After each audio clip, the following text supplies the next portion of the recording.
My name is Anna Mitchell, and I'm 38 years young. For the past 9 years, I've poured my heart into my skincare clinic, which has grown into a sanctuary of beauty and tranquility in the bustling heart of the city.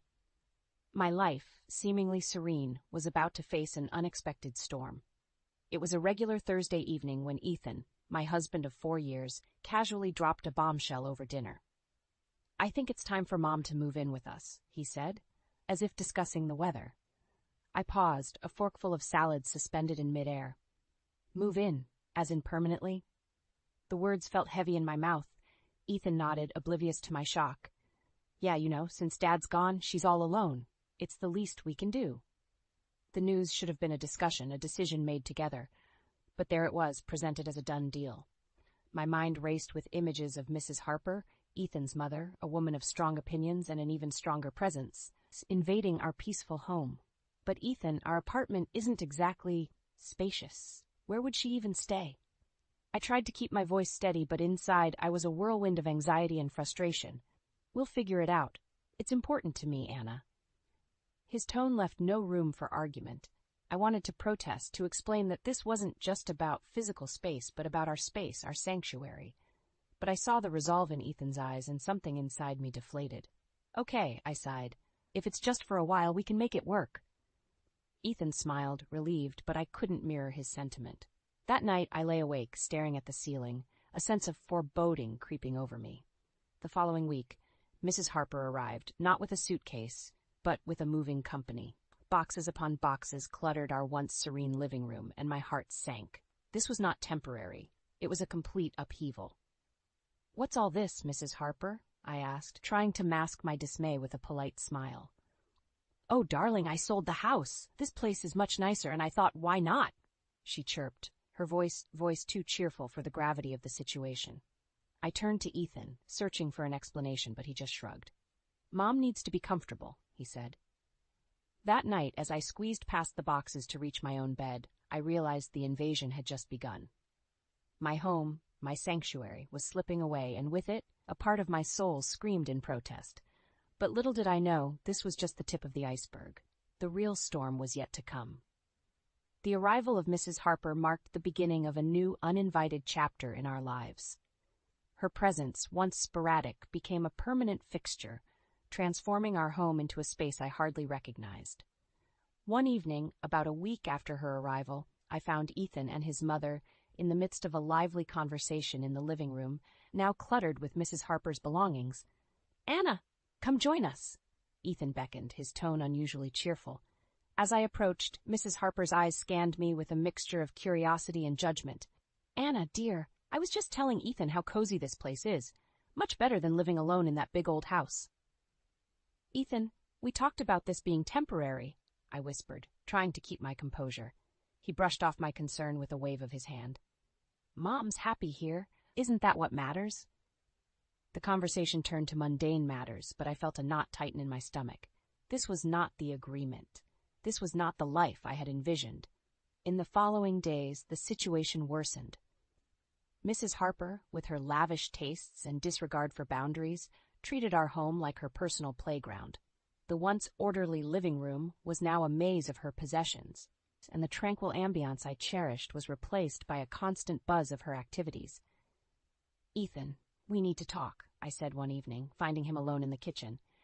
"Your mother, she's taking over our home. We need to set some boundaries." He looked at me, his expression a mix of annoyance and indifference. "Anna, she's just trying to make herself at home. You're overreacting." "Overreacting? Overreacting? Ethan, look around. This isn't a home anymore. It's a storage unit for your mother's things." He shrugged, unmoved. "If you're so unhappy, maybe you should consider leaving." His words hit me like a physical blow. Leave? My own home? But as I looked around at the alien environment that my home had become, I realized he was right. This was no longer my sanctuary. It was time for me to reclaim my space, my peace. That night, with a heavy heart, I packed a suitcase with my essentials. I glanced around the apartment one last time, a silent farewell to a chapter of my life that was closing. As I stepped out into the cool night air, I felt a mix of sadness and relief. I was leaving behind a part of my life, but I was also stepping into a new beginning, one where I would not be overshadowed by the whims of others. I found refuge in a modest hotel room that night, the city lights twinkling like distant stars. Alone with my thoughts, I reflected on the path that led me here. My journey from a passionate beautician to a successful clinic owner was a testament to my resilience and ambition. But my personal life, it seemed, had taken a detour I hadn't anticipated. Ethan and I had met in a serendipitous encounter at a local cafe. He was charming, with a carefree spirit that complemented my meticulous nature. Our relationship blossomed into marriage, a union I believed was built on mutual respect and understanding.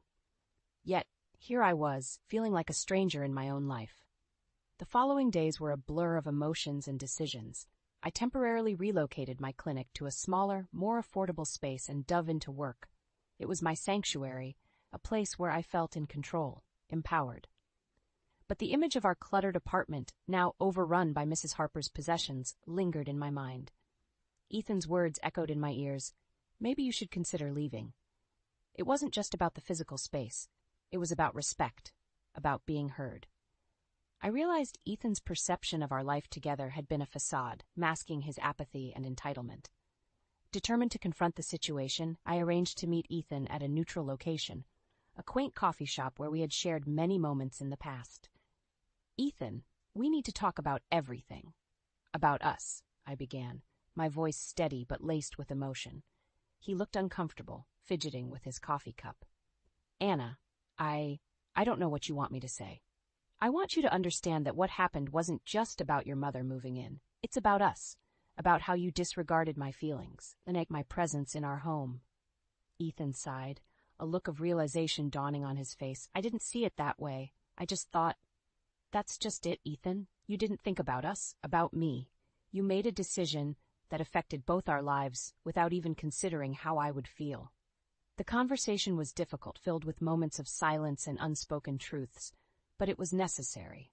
By the end, it was clear that our paths had diverged. The love that once bound us had frayed under the weight of unmet expectations and unspoken grievances. As I walked away from the coffee shop, a sense of closure washed over me. It was time to turn the page, to start a new chapter in my life, one where I was the author of my own story. In the weeks that followed, I immersed myself in my work, finding solace in the familiar routines of my clinic. Each facial treatment I performed was not just a service to my clients, but a therapeutic ritual for my own healing. Yet, in the quiet moments, my thoughts drifted back to Ethan and the life we had shared. It was during one of these reflective moments that my phone rang. Ethan's name flashed on the screen, a jolt to my newfound tranquility. I hesitated but answered. "Anna, we need to talk." Ethan's voice was tense, a stark contrast to his usual nonchalance. I agreed to meet him at our apartment, a place I hadn't returned to since the night I left. Stepping back into the apartment was like entering a time capsule, each room a reminder of the dreams and plans we had woven together. Ethan was waiting, his posture rigid, a nervous energy about him. "Anna, I've been thinking a lot since our last talk. I realize I've been inconsiderate." "Inconsiderate is an understatement, Ethan." My response was calm but firm. He nodded, accepting the rebuke. "I know, and I'm sorry, truly, but I want to make things right. Can we start over?" The offer hung in the air, heavy with the weight of our past. Part of me yearned for the comfort of what was familiar, of the love we once shared, but another part, stronger and more resolute, knew that some paths, once diverged, cannot be rejoined. "Ethan, I appreciate your apology, and I believe you're sincere, but too much has changed. I've changed. We can't just erase what happened and start over." He looked crestfallen, the reality of my words sinking in. "I guess I was hoping. But you're right. I just wish things could have been different." As I left the apartment for the last time, I felt a chapter closing behind me. It was a chapter filled with love, learning, and ultimately letting go. The pain of the past was still there, but it was now a part of the tapestry of my life, a tapestry I was weaving with new threads of strength and independence. As the days turned into weeks, my new reality began to take shape. I poured my energy into revitalizing my clinic, introducing new services and workshops that resonated with my own journey of self-care and empowerment. My clients, new and old, embraced these changes, and I found joy in their transformations, both skin deep and beyond.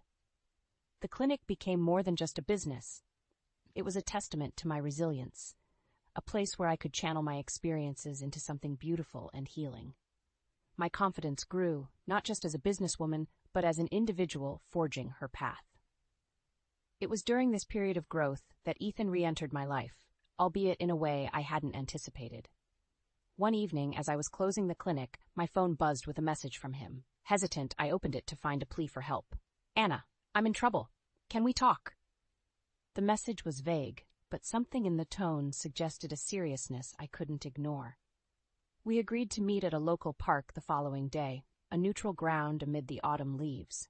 Sitting on a park bench, Ethan looked different. The carefree demeanor was gone, replaced by a wariness that seemed to weigh on him. "Anna, I messed up," he began, his voice strained. "After you left, things with my mom got out of hand. I didn't realize how much we were spending, how much debt we were accumulating. I'm drowning." His words were a confession, an admission of the chaos he had found himself in. As he spoke, I felt a mix of emotions, surprise, sympathy, but above all, a reaffirmation of the decision I had made to leave. "Ethan, I'm sorry you're going through this, but I can't help you. You need to take responsibility for your actions and find a way to deal with this." He nodded, a resigned acceptance in his eyes. "I know, I guess I was hoping for a miracle." Our conversation was brief, but it was clear that Ethan's journey was taking a different path, one filled with its own challenges and lessons. As I walked away, I realized that while our lives had diverged, I hoped he would find his way, just as I had found mine. Life has a way of coming full circle, and in the months that followed, this adage proved true. My clinic flourished, becoming a beacon for those seeking not just beauty treatments, but also a sense of community and empowerment. I had found my stride, balancing the demands of my business with the fulfillment of personal growth. Then came an unexpected turn. One busy afternoon, as I was consulting with a client, my phone rang persistently. Excusing myself, I stepped out to answer, finding Lisa, my cousin and the owner of the apartment I once shared with Ethan, on the other line. "Anna, there's trouble." Lisa's voice was tense. "Ethan and his mother are facing eviction. They haven't paid rent in months, and now they're asking for my help." The news was a shock, but not entirely surprising. Ethan's financial recklessness had been a growing concern, one that I had distanced myself from. Lisa's request was clear. She needed my help to sort this out, to confront Ethan and his mother about their obligations. I agreed to meet with them, not out of obligation to Ethan, but to support Lisa, who had always been a pillar in my life. The meeting was set in the very apartment I had left behind. Walking in, I was struck by how much it had changed. The once orderly and stylish space was cluttered, the air heavy with the tension of broken promises and unmet responsibilities. Ethan and Mrs. Harper were there, their expressions a mix of embarrassment and defiance. Lisa, ever the picture of composure, led the discussion. "Ethan, you know the terms of the lease. You've fallen behind, and this can't continue. I'm sorry, but you need to vacate the apartment," she said firmly. Ethan's response was a mix of excuses and pleas for leniency, a far cry from the confident man he once portrayed. Mrs. Harper, too, chimed in, her tone desperate. "Anna, please, you have to help us," she pleaded, turning to me. "You were part of this family, too." But I was no longer the person they once knew. "I'm sorry, but my helping is not an option. You both need to take responsibility for your actions." The meeting ended with a clear understanding that they had to leave the apartment. As I left, I felt a sense of closure, not just for myself, but for a chapter that had long needed ending. It was a poignant reminder of how our choices shape our destinies, and how, in the end, we are all accountable for the paths we choose. As the leaves began to turn, signaling the arrival of autumn, I found myself reflecting on the journey that had brought me to this point. The challenges, the heartaches, and the triumphs had all woven into the fabric of my life, each thread a vital part of who I had become. The clinic was bustling with activity, a vibrant hub that mirrored my own personal growth. I had expanded my team, bringing in talented individuals who shared my vision of empowering others through self-care. My clients weren't just customers, they were part of a community we were building together. One crisp morning, as I sipped my coffee, I opened a letter from Ethan. It was brief, a simple acknowledgement of our divorce being finalized.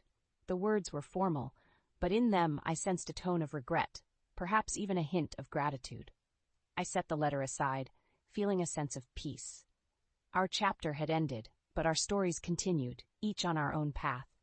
In the solitude of my apartment, now a cozy sanctuary that reflected my tastes and ambitions, I contemplated the lessons I had learned. I had discovered an inner strength I never knew I possessed, a resilience that had carried me through the storm. I had learned the importance of boundaries, of speaking up for oneself, and of the courage it takes to walk away from situations that no longer serve us. My thoughts turned to Ethan and Mrs. Harper. Despite the pain they had caused, I harbored no ill will. I wished them well on their journey, hoping they would find their own lessons in the choices they had made. Looking ahead, I felt a surge of excitement for the future. My dreams for the clinic were evolving, with plans to collaborate with local charities and expand our wellness programs. Personally, I was open to new experiences, to the possibilities of love and companionship, but on my terms, with the wisdom gained from my past. As I closed the door to my apartment, stepping out into the brisk morning air, I felt a profound sense of gratitude. Life, with all its unpredictability, was a beautiful, ever-changing tapestry. I was ready to embrace whatever came next, to weave new dreams and adventures into the story